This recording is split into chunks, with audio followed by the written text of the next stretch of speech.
What is going on, guys? It is Wrestlelamia here, back with some more news.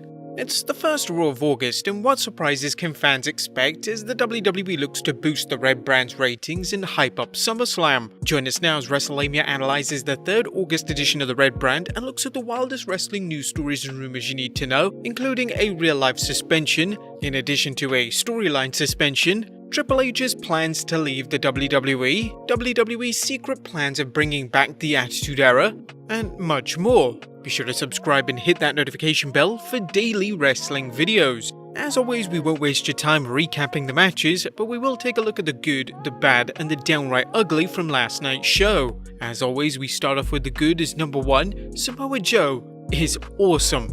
Is there anything the Samoan submission machine can't do? Whether it's announcing or wrestling, Joe excels, and this was on display last night when he stood his ground against Seth Rollins and Buddy Murphy, making them look like clowns in just mere minutes. Samoa Joe's defense of Tom Phillips echoed back to his previous confrontation with Seth Rollins and his disciples in late 2019.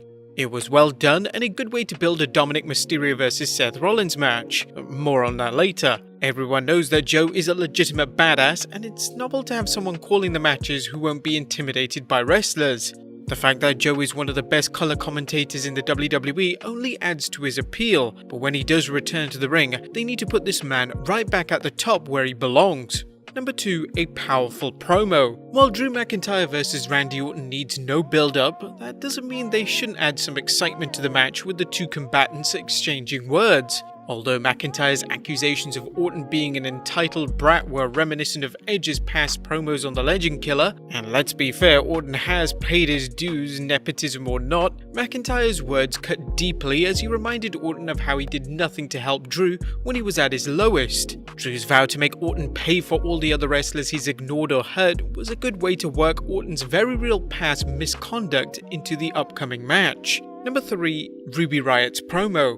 Now, we're not going to waste your time saying Ruby Riott is an underutilized talent blah blah blah, because let's face it, there are a number of underutilized talents on all 3 brands. But last night, Riott has been excelling with her promos, and last night's heartfelt explanation of her turn on Liv Morgan exemplified the power of a good promo. Riott's apology explained her past actions and set the stage for her reconciliation, something the women's tag team division needs more than ever. Number 4, Iconic Shine. Speaking of the women's tag team division, the Iconics were on fire last night, shining as the Mean Girls determined to embarrass Ruby Riott and Liv Morgan. Let's not forget the line of Peyton Royce saying, "You should have stayed in the bathtub." The Iconics aren't the WWE's most talented technical workers, but they are more than capable in the ring, and their promos and charisma make them the obvious choice to be women's tag team champions. Even better, the Riot Squad are the perfect foils for the Iconics, which could make this the first legitimate feud for the tag team titles since their introduction. And number 5, the Hurt Business expands.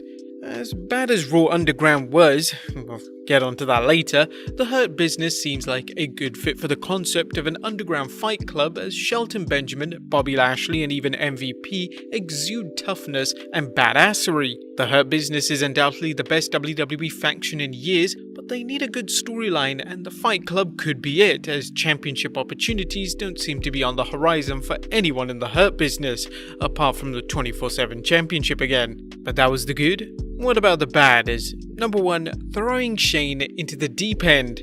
Shane McMahon is back, and that's all about Wrestlelamia can say at this point, because we have no idea what in the blue hell was going on in Hour 3. What we do know is that the WWE is somehow counting on Shane to fix the WWE's awful Hour 3 ratings. Traditionally, Shane O'Mac has been a popular personality with fans, so normally there'd be nothing wrong with using him to try and get over a new idea. Last year's overexposure of Shane could be problematic though, especially if Raw Underground doesn't improve dramatically and soon. As bad as the situation could be, it's even worse for Shane, who will likely bear the brunt of the blame should the new concept flop.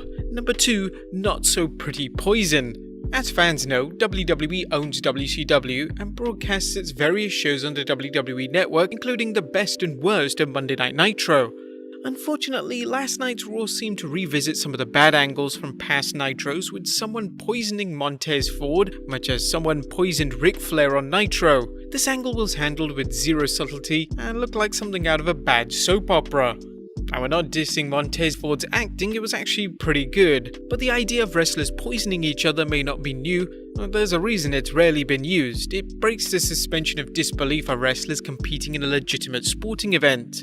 Number 3. Nia Jax getting suspended. All we can say, it's about time. We're probably too optimistic, but it would be great if Nia Jax was taken off television so she could work on improving her in-ring skills and, more importantly, understanding the importance of protecting your opponent. This is probably a short-lived storyline to write Jax off so she can do a commercial or some other nonsense, but the WWE needs to do something about her. Number 4. Hyping a new faction we never got to see. The WWE should hype every Raw and make it seem like must-see television. However, they shouldn't be making promises and failing to deliver on them. Case in point, the WWE hyping a new faction that didn't even show up. Well, they kinda did. According to Fightful.com, the WWE social media team accidentally revealed that a new faction was coming. We give the WWE credit for a slow build, assuming the people who had torched the generator are part of the faction, but it appears this was done to cover up their social media mistake. Speaking of the faction, rumour has it that their name could be Justice, as the WWE recently applied to trademark the name. And number 5, Dominic vs Seth. Too much too soon? With Dominic Mysterio set to fight Seth Rollins at SummerSlam, we are a little concerned that Rey Sun could be getting pushed too much too soon. Now, it does make sense for Dominic to seek revenge on Seth after Rollins hurt Rey at Extreme Rules, but is Dominic ready for a top-tier match, especially making his debut wrestling match on a pay-per-view? Although Rollins will be able to help Dominic in the ring, the WWE still has 2 problems. First, where does Dominic go from a match with a main eventer but down? Second, will the fans resent Dominic's high-profile match and see him as getting a push based on his name rather than his ability? But that was the bad. What about the downright ugly as Raw Underground? Now, some of you obviously may not agree with us, but the 3rd August Raw reeked of desperation as the WWE struggles to find a way not only to improve its ratings, but specifically elevate Hour 3. Shane McMahon's new shoot promotion, while potentially interesting on paper, was hastily thrown together and made 0 sense.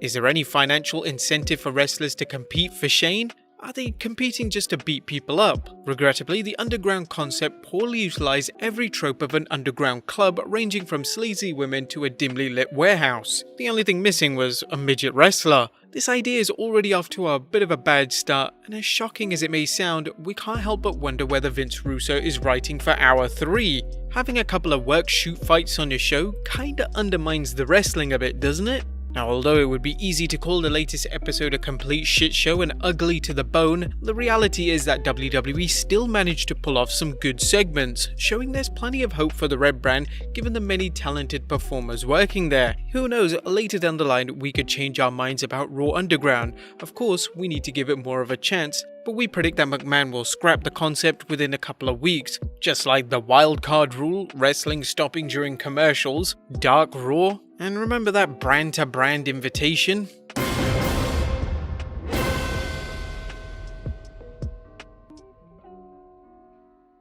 But that was our review of Raw. Now let's move on to the news, as our first story looks at Triple H's planned exit from the WWE. Triple H has seamlessly transitioned from an in-ring performer to a man who has helped build NXT into a successful developmental territory for the WWE. While it's obvious that Triple H has wrestling in his blood, it's not something he sees himself doing forever, either in or out of the ring, at least based on what former WWE Superstar Ryback has heard. And speaking on his podcast, the big guy revealed, Hunter, from the information I've been told, doesn't want to stick around past 65, and you know, it's gonna be who gets the company after Vince goes. At 51, Triple H still has a long time to reconsider his options where he nears age 65. For now, the game will likely stay focused on building up NXT and doing his best to keep his father-in-law from sending the WWE into the abyss. However, one question remains.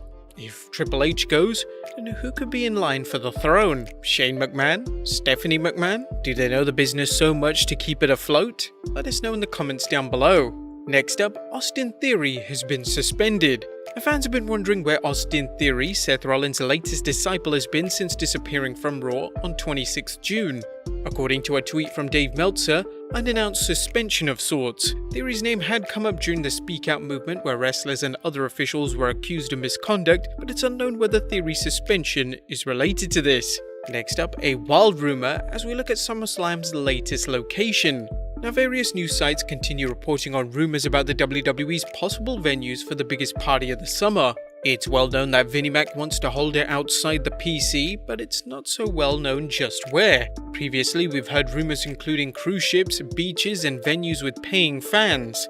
Not too long ago, Ringside News hinted that Rhode Island or New Hampshire could host it, and now the Wrestling Observer's Dave Meltzer reports there's talk the event could be held at Atlantic City, New Jersey. Will this happen? Hopefully we'll know by 23rd August. Next up, Miro and Miro's comments on Shane's return. Shane McMahon's return is the WWE's latest desperation move to salvage Raw's ratings, and it hasn't gone unnoticed. Former WWE Superstar Rusev, aka Miro, had some fun with Shane McMahon's return to Raw, tweeting, "We want to build new talent. Shane is back." Sums it up. Former WWE Superstar Maria Kanellis added her thoughts, tweeting, "WWE doesn't want to build new stars, they want to spike the ratings for a couple of weeks to keep the investors/networks happy. What WWE doesn't seem to get is ratings improve when people care about the story/stars. Invest in talent, spend the time building stars, stop the laziness." Maria's analysis of the situation is spot on, and she's by no means the first person to bring it up. Next up, WWE's plans of returning back to the Attitude Era. Now, WWE have repeatedly said it won't return to the PG-13 content of the highly successful Attitude Era, but one thing from this time period seems to be returning: factions. Dave Meltzer is reporting a return of the 90s mentality of factions. Now, there were other elements that returned from the Attitude Era. Just look at its callback to shoot fighters in the WWE, even if it was a callback to the ill-fated Brawl for All tournament. You might have noticed go-go dances reminded longtime fans of Raw girls and other scantily clad women, not to mention the rumors of the WWE possibly bringing back the Nation of Domination. We'll never get a full-blown Attitude Era, but something may be better than nothing. And finally, who is Dabba-Kato? Wondering who Dabba-Kato, Shane McMahon's big man on Raw Underground, is? No, probably not, but if you are, Ringside News provided some background on the burly brawler, identifying himself as former NXT talent Babatunde Ayabusi. Ayabusi previously played for the Minnesota Vikings before signing with the company back in 2016. He's been training at the WWE PC since that time. Ayabusi was used as the lead villain in the WWE main event film, which is currently streaming on Netflix. In addition to that, he also appeared regularly for Evolve. We'll have to see what happens with him, assuming the WWE doesn't want to scrap Raw Underground should the ratings drop again. But there you have it, guys, our analysis of last night's Raw, plus the wildest wrestling news stories and rumors you need to know. Be sure to leave your comments down below, subscribe if you haven't already, follow us on Instagram and Facebook for exclusive lists, and I'll see you next time with some more wrestling content.